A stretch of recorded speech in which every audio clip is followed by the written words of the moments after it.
त्या रिकाम्या घरात खूप कंटाळा येतो हो, अन बाहेर तरी किती वेळ काढणार, सिद्धांत म्हणाला. त्यावर म्हातारी किंचित हसली. त्या दिवशी रमेश आलेला, पण घरात आला नाही. उलट मलाच सांगू लागला की परत जा, इथं काहीतरी आहे म्हणे. असेल. हो, तुम्हीच सांगा. मी स्वतः एकटा त्या घरात राहतोय. मला काहीतरी दिसलं असतंच की.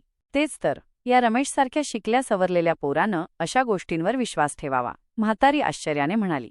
तेच तर. बरं आजी, तुम्ही याल संध्याकाळी घरी? मी? म्हातारी जरा चपापली, पण मग हसून म्हणाली, बरं, येते हां. म्हातारी संध्याकाळी सिद्धांतच्या घरी आली. त्यानं तिला चहा पाजला, तिच्याशी गप्पा मारल्या.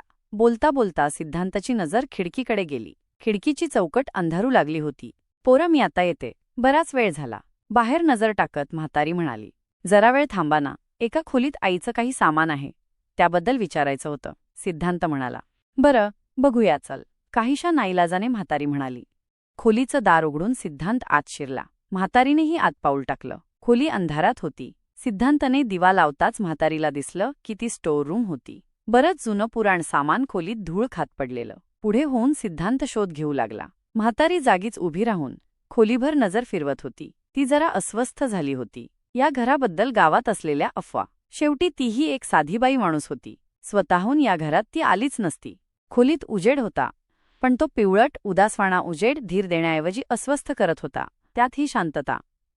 पण एकदम ती शांतता भंगली. कुठूनसा खडखड असा आवाज आला.